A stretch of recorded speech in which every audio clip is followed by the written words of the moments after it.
What's good with y'all tonight? How are you feeling? Hopefully everybody's doing good out there. I always want to get started on time, but I always end up coming in late. You have to forgive my appearance. A bit tired. This past weekend I got to go and spend some time with my little boy over in the state next door. I love that kid. He's something awesome. My boy, he's on the autism spectrum, so he's nonverbal. Still, he showed really high aptitude in a lot of different areas, but in the way of language skills, he's not quite there yet. We're working on it. So as soon as I see my little boy, right? As soon as I see my little boy, first thing we always do is we hug and we kiss. Nothing fills my heart with joy like hugging this kid. The most important thing to me, period.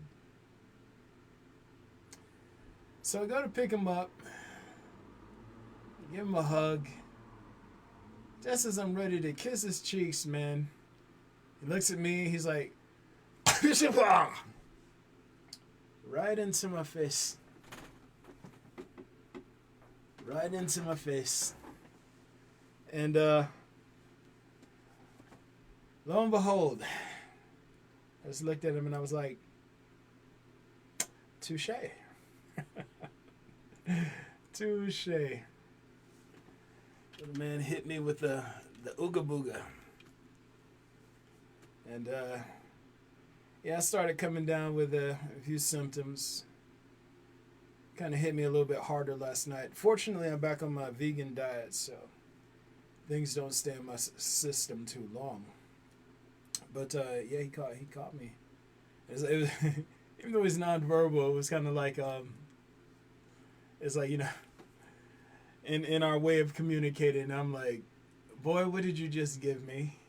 And he, in his way of looking, he was like, I don't know, but we're going to find out together, Dad. Yeah. Us kids in school age, man. Send them to these little cesspools and they collect all the good stuff, don't they?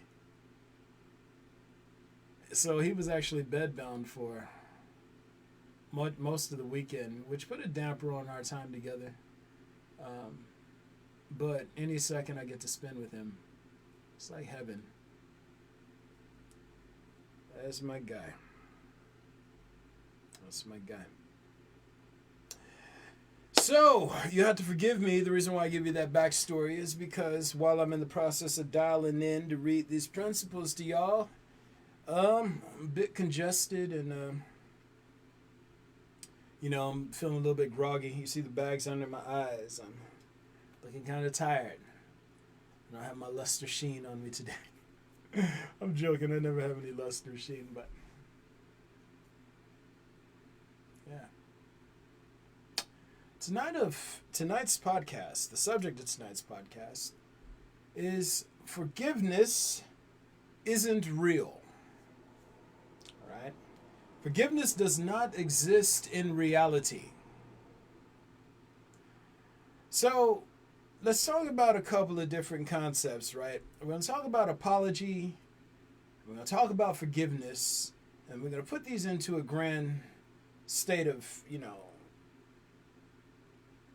just put it into a grand system of sort of principles. So we're going to organize these concepts according to principles so that there's no confusion on this point. Now, most people believe that God is going to forgive them of their sins. Reality is going to be like, hey, I'm going to wipe the slate clean for you, and you're just going to get to start all anew. The biggest problem is this concept. It exists exclusively in idealism. Which brings us to the point of what is forgiveness? Forgiveness is basically, it's an ideal wherein a person is absolved of having to do restorative work. Okay? Forgiveness is, hey, I'm going to let go of this debt you owe me, and we're going to start clean. Right? Now, this goes into the concept of budgetary thinking and subsequently parasitic thinking, extending up to the greater body of corruption. When you think in terms of budgets, then yeah, you can forgive. When you think in terms of justice, then you can forgive. But reality deals in balance. Balance means that there is no ideal attached to what it takes to make something sort of even kill. There's no ideal attached to what makes something reach a state of equilibrium. A lot of times people are like, oh, I forgive them for their transgressions. No, you don't. That's a lie. You don't forgive people. You don't forgive people. You can let go of your inner sense of justice towards them, but that doesn't mean you've forgiven them. To forgive someone is to make an agreement with yourself that the imbalance they cause to you in life and the imbalances that they sort of create in reality that sort of spill over into your life, why those things don't exist at all. That's what forgiveness is. It's saying, hey, this material impact you made no longer exists. This material impact you made no longer exists. I wished it away. I'm just going to pretend like it's not there so that I can act like you didn't do something to harm me, so that I can act like you didn't hurt me, like you didn't create some sort of imbalance to me. Because that's what forgiveness is, isn't it?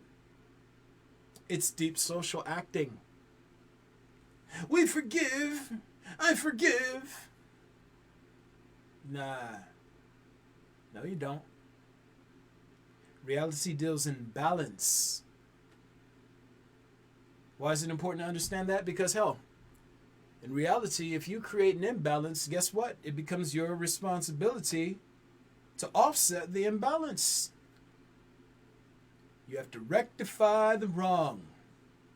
You have to do restorative work.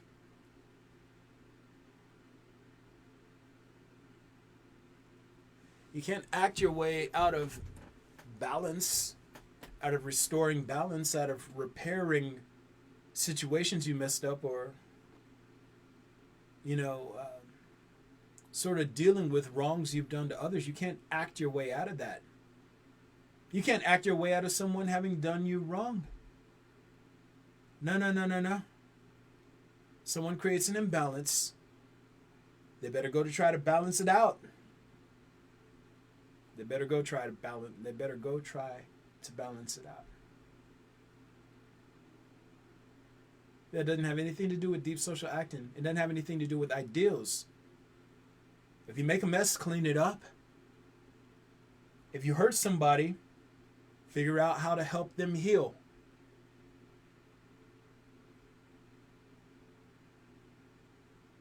Do the restorative work. So many people have the impression that God and Jesus are coming to forgive their sins, to wipe the slate clean for them, so that they don't have to do the work of repairing the messes they've made in their lives, living in vanity.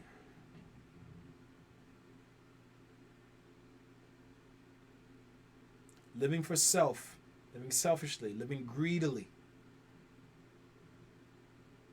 Hey, someone's going to come along and they're just going to be my slave. They're going to take away all these negative impacts I've made on others in the world around me with a wish. And everything will be all good. I don't have to step up and do anything to make things better. I don't have to step up and try to improve as an individual and go and do restorative work to offset the imbalances I've created, the wrongs I've done. Nah, let them show up and do it. I'm going to keep living like a selfish asshole. Parasitically. Just taken from me. Constantly doing things to edify my identity towards justifying why I deserve to consume mindlessly. I'm just going to keep making messes. And I expect God and Jesus to show up and clean up all of my messes. Right?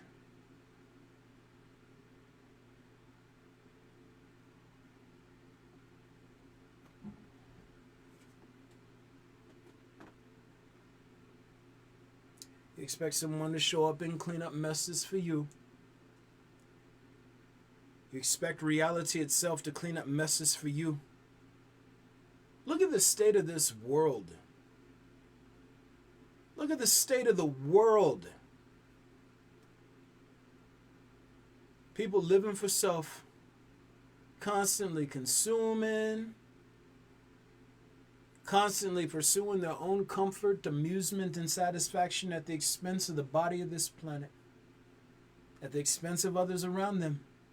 Me, me, me, me, me. One of my pet peeves is being in a grocery store parking lot and watching people just leave carts right next to vehicles. I saw a man get in the truck the other day. Get in his truck. He wheels a cart right beside his truck. Able-bodied man, strong man, big man.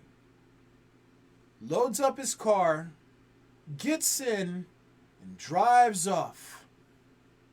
Somebody will clean up my mess behind me. That entitlement, that ignorance. Hey, I know I use this thing. Hey, I know I use this to make my life more convenient so I didn't have to carry everything I purchased inside that store to my vehicle with my bare arms. But somebody else will clean this up. Somebody will clean this up. I don't care if I block spaces. I don't care if it blocks a space and someone needs to pull in beside me. I don't care if it's a person with special needs. I don't care about anything. The only thing that matters is me. Just me. I'm so important, I don't have to think about how I impact onto the world around me. No excuse for him not taking 2 seconds to be responsible and think about someone who was coming behind him.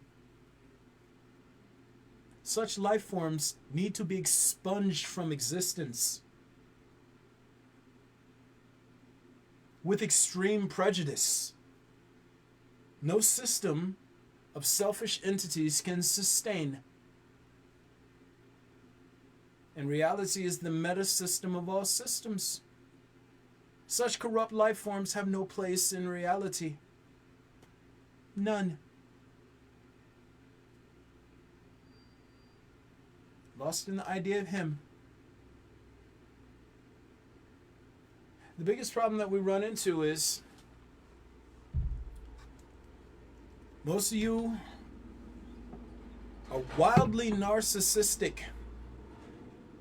You're wildly narcissistic. You practice your vanity.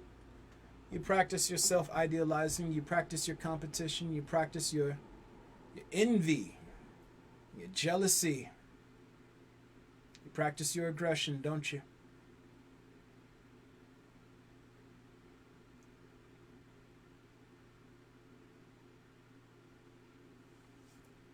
Run around treating everybody like they're props in the movie View.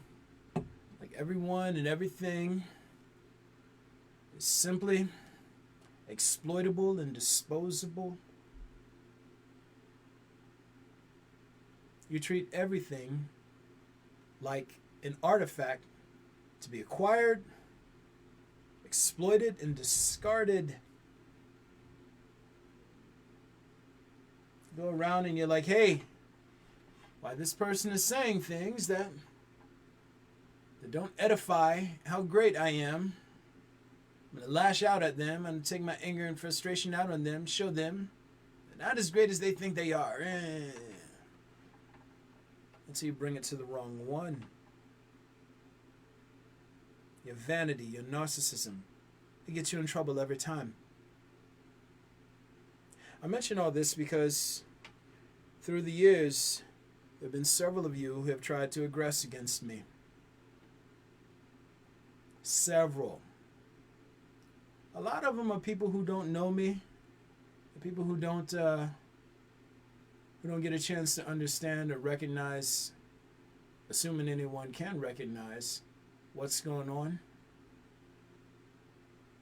So they come with their animus and their aggression. They come with their piety and their pride, and they're going to put me in their place, or put me in my place, in their mind, right? Make me know my worth and value.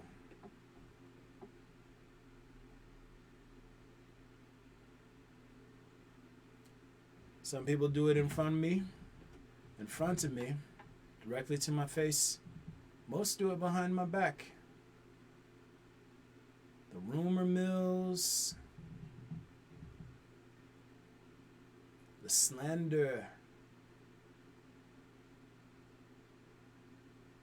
all the aggression, all the rage, all the piety, right?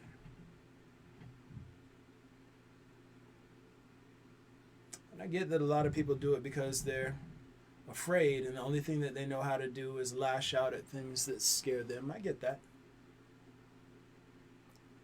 Thing is, I'm hosting something that doesn't stand for that bullshit.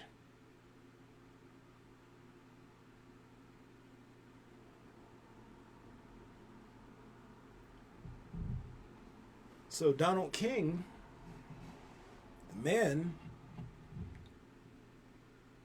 you might assume that he forgives you for the various aggressive actions that you've taken directly towards him, or passive aggressively, or behind his back. But reality itself, the function of reality, that a host, any aggressive action taken, it's not forgiven. I can smile in your face, be friendly to you. I'm going to be friendly to everybody. Does that mean that you are forgiven for everything you've done to impede the work of this thing performing through me? Absolutely not.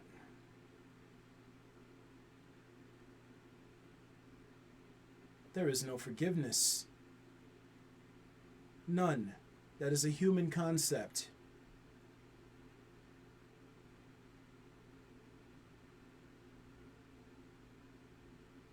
If you lied on me, I don't forgive your lie.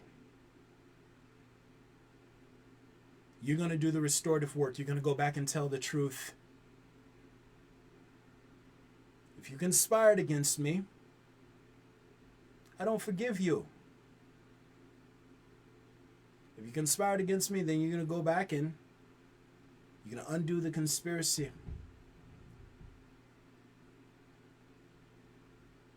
If you yelled at me, I don't forgive you. If you've aggressed against me in any way, I don't forgive you. You're going to do the restorative work. I don't care what agreements you make with yourself regarding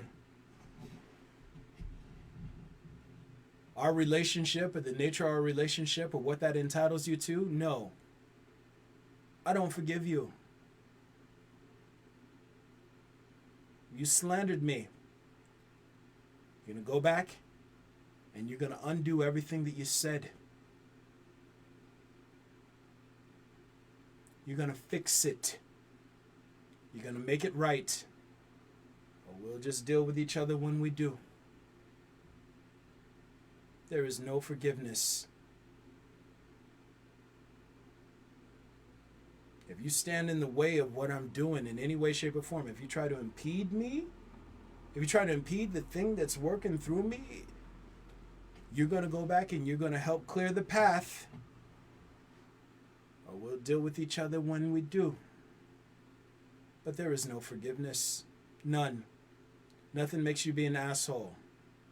Nothing makes you be a narcissist. Nothing makes you be a rageaholic. These are things you practice. Kind of like practicing shooting up heroin. You shoot up heroin, reality doesn't forgive you for shooting up heroin. You don't say, "Oh man, I didn't mean to just keep shooting heroin into my veins. Forgive me, reality." That ain't the way shit works at all, is it? Nah. You want to get off heroin? Guess what? You're gonna do that restorative work. All that work, all that junk in your body, the toll it took on your body. You want your body to get better? You're gonna do that restorative work. If you're addicted to food, you're obese, it's no magic pill. No, that's not gonna kill you. Nah. You don't do that restorative work. If you got weak from inactivity and you want to be strong, you're going to do that restorative work. This is how reality works as a system. There is no forgiveness. None.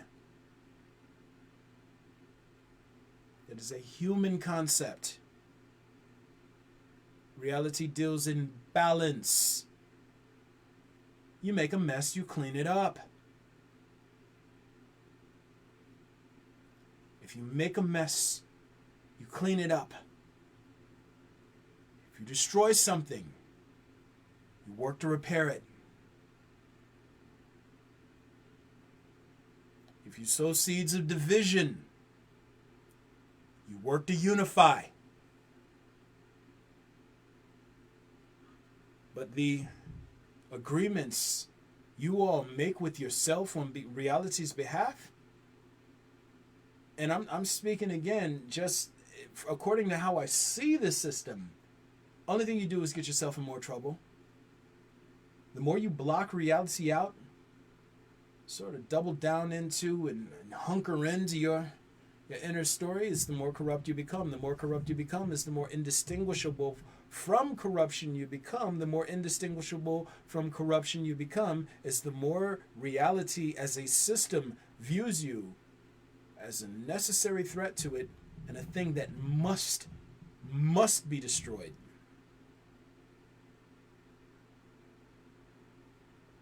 But no.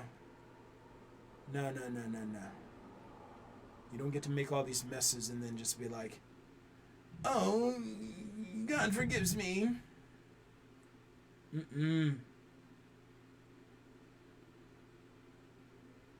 Not by any stretch of the imagination.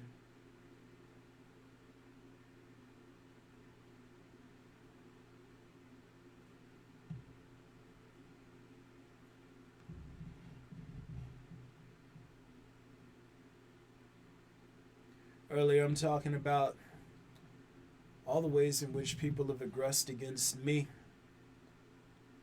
The fact that they're going to have to do restorative work. I don't care if I smile in your face. I know when you... This is a funny thing about how reality works. When you see reality in perfect pitch, when you see reality as it is, and or when you're synced up with reality, you know when someone holds a hostile spirit towards you. You know when people think they're speaking past you, trying to big dog you and whatnot.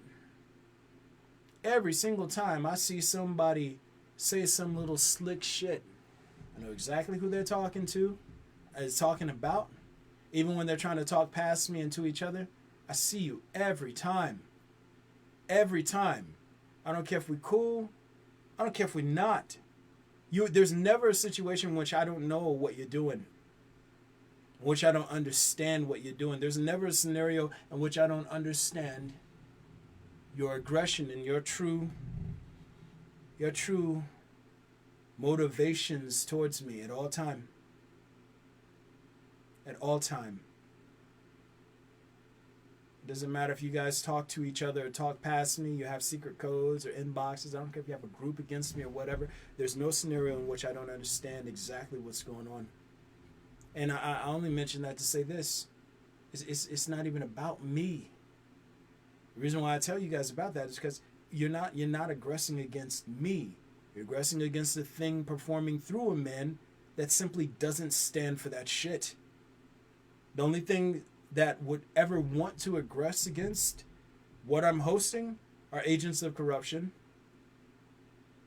which means it's already at odds with you. It's already like, oh, so you're just gonna try and block the path, huh? Oh, so you're gonna try and weaponize people against me. You're gonna try and get your little crews to block my path, to discredit, to denounce, to invalidate me. Is that what you're going to do? Doesn't matter how subtle you think you're being. It doesn't matter how ambiguous your efforts to be aggressive are. You're seen. Every aggressive action is counted, and it creates a tally that weights against you, that drags you deeper and deeper into the distortion as the seconds pass. And those of you who work for all these agencies, tracing up to the top of society, oh my God, you're in such a bad way right now. I mean, oh my God, you're, oof. Bad. Blocking shit out doesn't make it go away. Pretending stuff isn't there and pretending stuff isn't real doesn't make it less real, and it doesn't make it go away. You're gonna step into this sooner than later.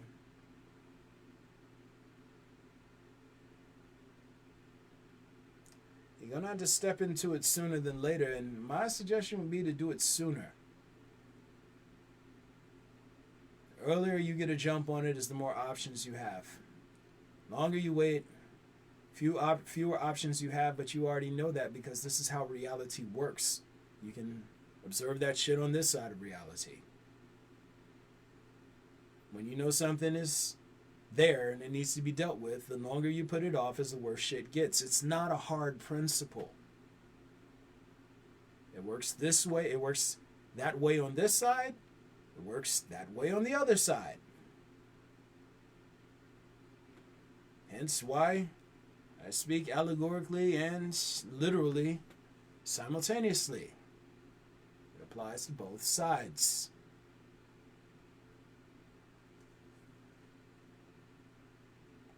There is no forgiveness. Reality does not forgive. It deals in balance.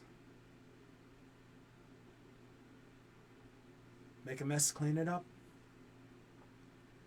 Create an imbalance, try to offset the imbalance, or help restore balance.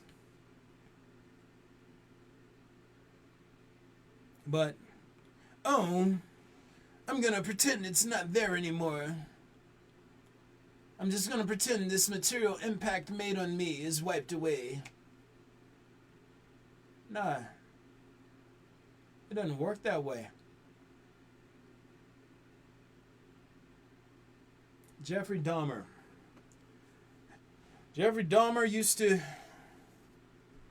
he would lure gay men in, and I think he would drug them, then kill them and do things to them before cooking them and eating them. When he was in jail, he said, "I found Jesus." And he thought he got to die with a clean conscience. Reality doesn't work that way.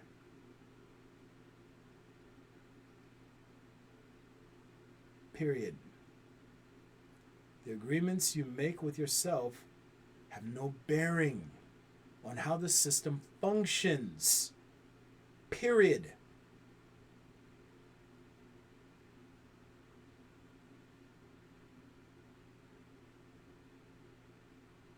Just because you forgive yourself doesn't mean God forgives you. Unless you are a narcissist and worship yourself as God, then of course you're kind of like, well, I forgive me, and God's greater than me, so God forgives me too. Which is a type of life form that needs to be expunged from existence. Hey, I made all these messes, but I forgive me, so we're okay. No. Nothing works that way. Nothing. Except for an idealism. In society, sure. Sure, you can be like, hey, I forgive me. Why wouldn't you? It reminds me of the first time I had sex. First time I had sex, right?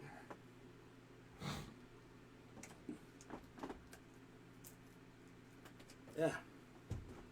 Of course. Little mucusy. It's a really interesting story. There's this girl. She had come to stay with our family. And this girl, she already had a kid, right? And man, we was being flirty with teenagers. So it was being flirty, and things went a little far. And I wanted to dip my toe in the water, so to speak. And one night I invited her to my room.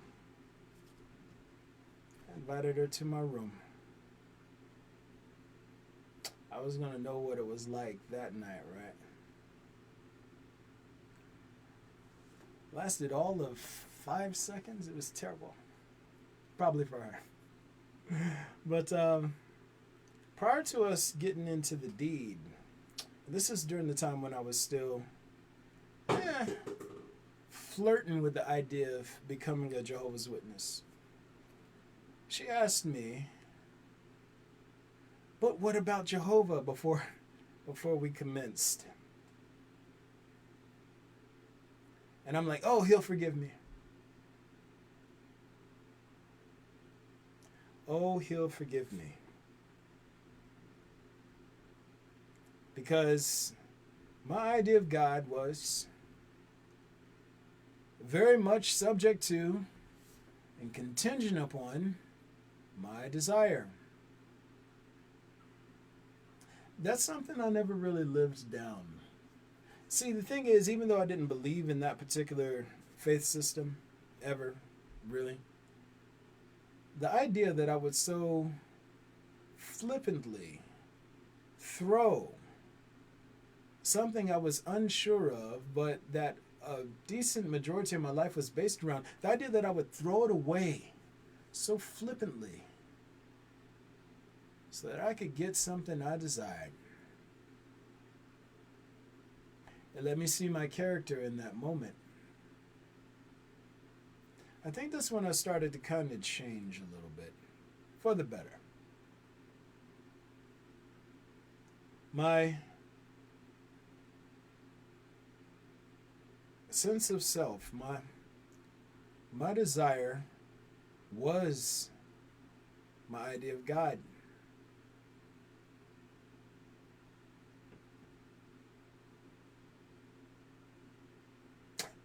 Oh, the twists and turns I've taken since then.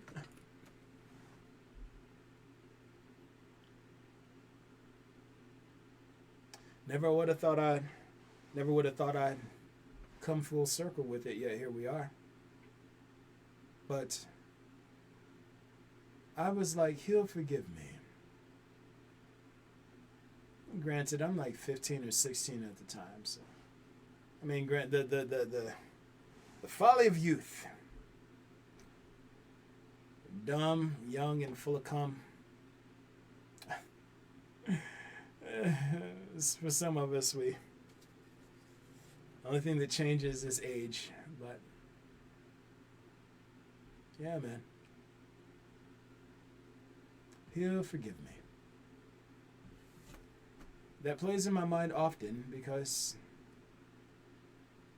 I'm constantly reminded of the fact that forgiveness is not a thing.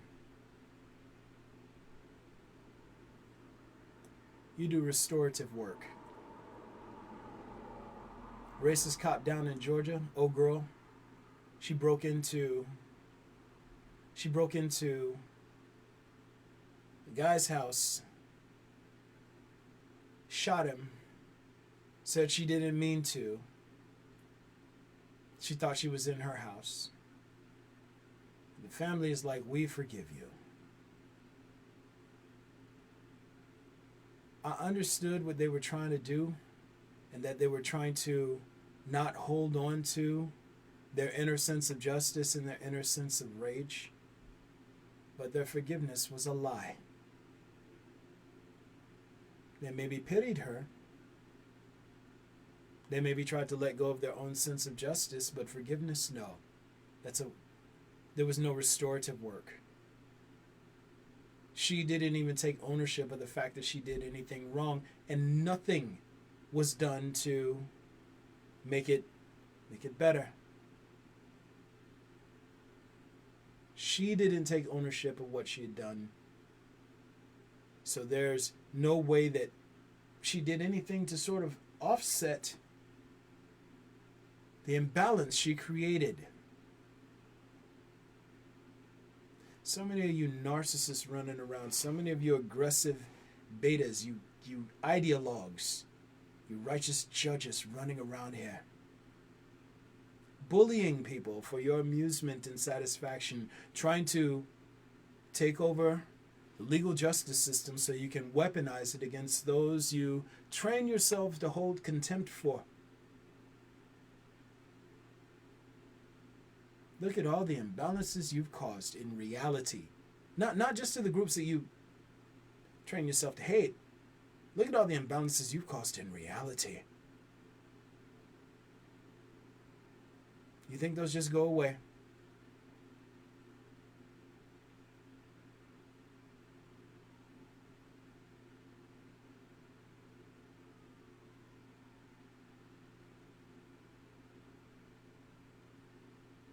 Do you think any of this just goes away with words, with deep social acting?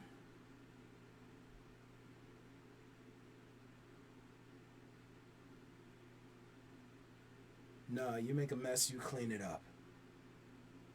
Period. If you don't know how to clean it up, you come to people who can help you understand how to clean it up. But just thinking words and acting is going to fix everything. Are you fucking insane? Are you mad?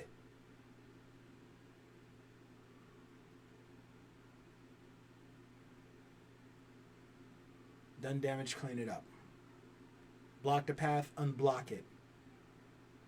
Sowed seeds of contempt, unsow them. Do the restorative work. I'm still tripping off the fact that y'all actually expect Jesus or Messiah figure, whatever it is y'all call it, to show up and just be a slave. Hey, I made all these messes. You got that for me. You clean it up. I'm going to keep doing me, keep trying to get ahead in this game, and trying to flex on these motherfuckers and show them that I'm the greatest and that I deserve the most resources and the most attention, but you show up and you clean it up for me. The height of narcissism. Are you fucking insane? Are you out of your fucking mind? To think that some mystical figure is going to show up and just do your light work or do chores for you? That you're too lazy to even attempt? That you're too lazy to even try to make right? Are you?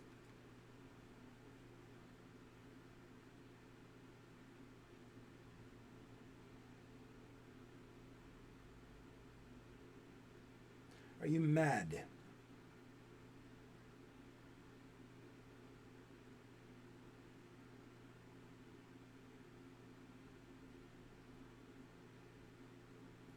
to make it right.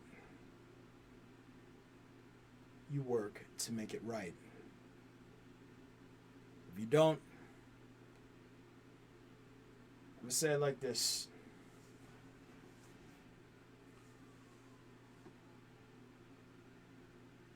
Come to reality before reality has to come to you. Because if reality comes to you with the check you tried to skip out on, oh man, the interest is so incredibly steep. You step up, try to fix the wrongs that you try to reverse the negative impacts you've made on reality, or you wait for reality to come to you and make you pay up for all of the negative impacts you've made.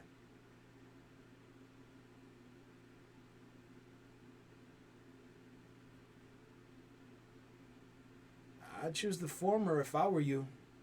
I'd step into it and get to work trying to fix it instead of falling back into your identity and expecting everything, hoping and wishing that everything is just going to disappear and go away. Because it's not. This is happening. This, like it or not, it's happening. Irrespective of your little social circles or the things you guys tell yourself, this is happening. Step into it. Step up, face it, or let it come to you and face you down. By the time it comes to you and faces you down, you are completely out of options. Completely.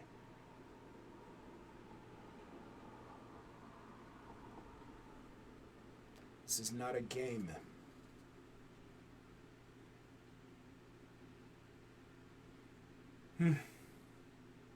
The intensity is picking up. You know, it only gets more intense from this point, right? It only gets more intense from this point out.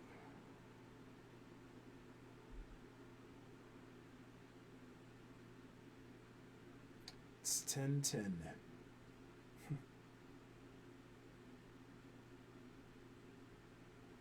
I see I don't have any interlocutors tonight. I was expecting at least one or two people to chime in. But given the gravity of everything, I'm not surprised no one has. Shit is heavy, man. It's intense. But it's not scary. This is the thing I want you guys to understand. By the time you face reality, you step into it, and I'm talking about the system. You don't have to even call reality God. Just, it's a sentient system. But by the time you step into it, you start trying to understand it, you realize it's not that scary.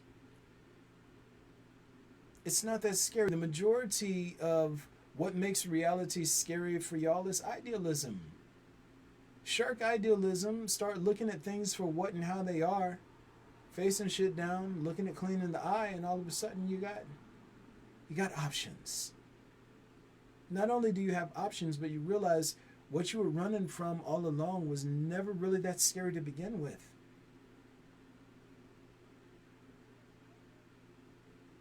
We each get to choose. We each get to choose. But the more you block reality out, the more you sort of hunker down into that inner story, is the more corrupt you become, and the more corrupt you become is the more the entity, the system itself, must view and treat you as a hostile agent.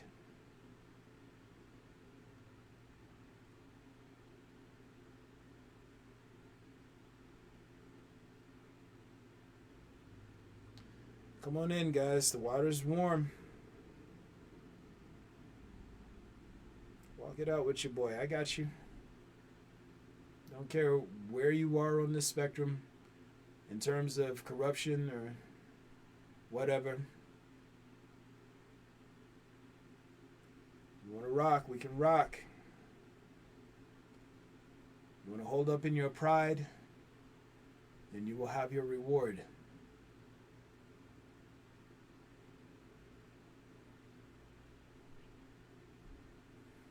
So yeah, man, we are at 45 minutes. 45, staying alive, staying alive. Nope. Man, I'm still kind of... My man, he just went straight into my face like... My little boy, man. Wild in. Oh, man. This has been a wild life, you know. In all my years, if I could have guessed that this would have been my life, like even maybe a decade ago, even after going to heaven and all this other stuff, if I could have guessed that this would have been my life, I wouldn't have been able to in 1,000 years. This is crazy. It's insane. I am always tired.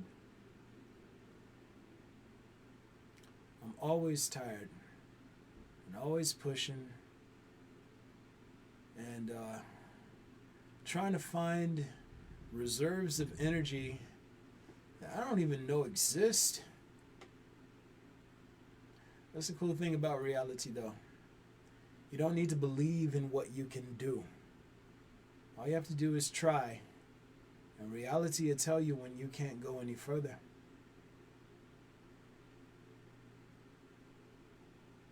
In that, my fatigue never tells me stop. My disinterest never tells me to stop. Loneliness, betrayal, heartache. They don't tell me when to stop. Missed opportunities, failed friendships and relationships, social consequences. They don't tell me when to stop. I go until I can go no further. That is what the pursuit of truth is like. You go until you can go no further. Belief is something that you settle on. It's an agreement you make with yourself. Oh, yeah, this is true. This is consistent with reality. Yeah. Belief is lazy as shit. Belief is lazy. Pursuing truth, though. Pursuing truth necessarily prevents you from forming beliefs. Because you never settle on what is most consistent with reality. You are instead always chasing what is most consistent with reality. And if that means you have to discard an outlook you held before, why, that just comes with pursuing truth now, doesn't it?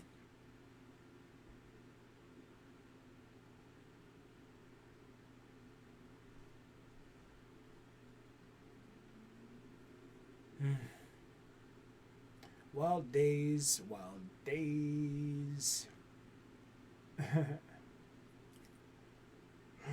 Yo, wait, 49, 30. Cool. Well, shit. Nobody chimed in. I ain't got no viewers out there tonight. Nobody's viewing. Anybody give me a hey, a shout out, bro, or something? Anybody? No? All right, cool. Y'all already know what it is. This is sorting and sourcing principles. Sorting and sourcing principles.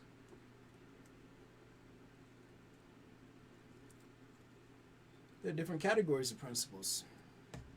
There's your social principles, principles of viral, social, parasitic evolution, and whatnot. And then there are your natural principles.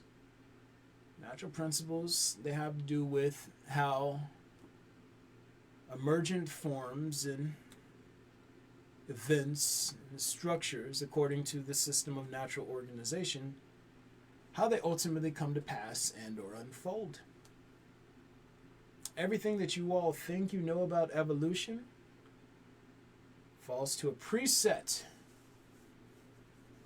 of natural principles or better yet, of principles of natural organization. You're reverse engineering a system that was in place well before you decided to start plastering your own meanings and symbols and agreements on top of it. That's natural organization. Well mapped out. Been here, going to be here. It's here before the species, here before the planet, here before the body of this universe, here before the species that the body of this universe belongs to, and the greater organism that they, in conjunction with other species, ultimately build up to. All of this shit was already there. That's why I try and explain principles of natural organization. Why? Because it's an existing system. Fully realized. Doesn't need you to reverse engineer it. You can understand it. Reverse engineering and copying and pasting your own meanings and symbolisms and ideals and perceptual parameters onto things. Why? You end up chopping and screwing this system over here. The system that you're ironically trying to build your way up to. You just do it in a very disjointed and unremarkable and, well, unrealizable fashion. Is that the word I'm looking for? So yeah, sorting and sourcing principles. I'm showing you which principles go with which system of natural organization, and then parasitism and or corruption is an offshoot of natural organization, but we'll get into that in future episodes. Anywho, I'm shooting this on Facebook Live. Shooting it on Facebook Live, guys. Y'all already know, Mondays and Wednesdays. I keep trying to say I'm trying to do this at 7, but it's like, man, these days run long, man. So I get to it when I can, but Mondays and Wednesdays, that's my agreement time, so try and get this done. Then also, you guys can find me on Instagram. Catch me on YouTube. I actually repost all these videos to my YouTube channel. And you can check me out on Medium. I actually post content to that platform quite frequently. So yeah. So that's where we're at with everything. Also, I almost forgot. Yo, you guys can if you want to join the Patreon family, you can obviously do so. I'm at Avatar Cycle XIII. That's Avatar Cycle 13. And also, you can, if you get any sort of love out of what I do, and you want to just sort of, bless your boy with a little bit. You just throw something in the collection plate, like you did that. Then you can toss it my way at Cash App. I'm at Donna King. All proceeds go to building this up to a larger platform. Again, I'm trying to reach as many people as I can before I'm out of this body. Don't know how long I'm going to be in it. Hopefully it's a smooth ride and transition, but however it goes is however it goes, man. Yeah, and I say this. If you've done it, I'm wary about saying this because it's like I don't ever want to speak on reality's half or on behalf of the entity, but as far as I can tell,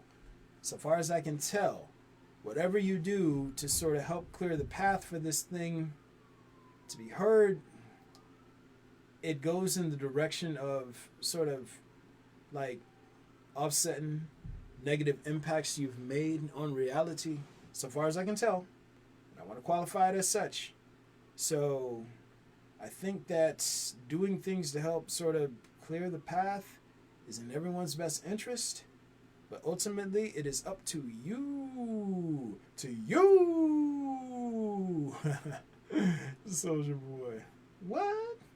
Anyway, yo, I'll do a quick recap and we'll be done. We'll be done, son.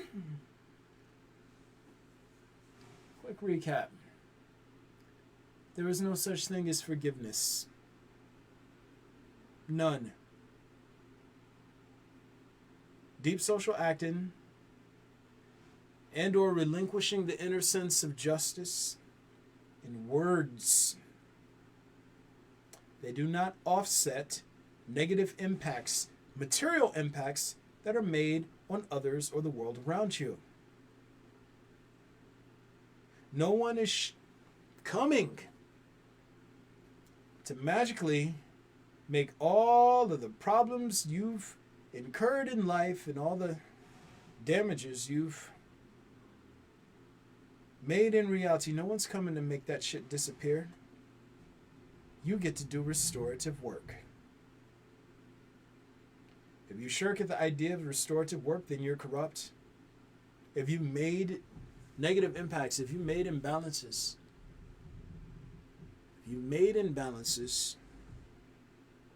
clean them up.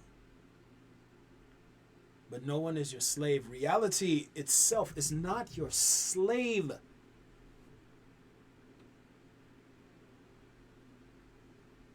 Avatars are not your slaves. They assist. They don't do work for.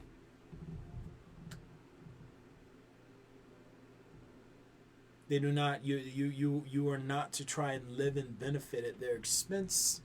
You're not to try and live and benefit at reality's expense. You're not to try and live and benefit at anyone's expense. No one is your slave. Only parasites want slaves. And if you think parasitically, then you are corrupt. And if you're corrupt, bad things await you. It's that simple. It's that simple. That being said, I'm going to go ahead and probably wrap this up real quick. Balance. Reality runs on balance. Reality and idealism, mutually exclusive systems. Pardon me. You make an imbalance in reality, you offset or work to help restore balance. In idealism, anything's possible. All you have to do is believe. All you have to do is get confirmation or affirmation from others. In idealism, you create reality. In reality, idealism doesn't exist. It has no power to affect or change reality from beyond how it motivates those given to corruption to impact onto reality. The system of idealism itself, powerless. That being said, it's your man. You have yourselves a wonderful night. Maybe next time I'll catch one of y'all on, I catch somebody to be like, hey, or something like that, but have a good night.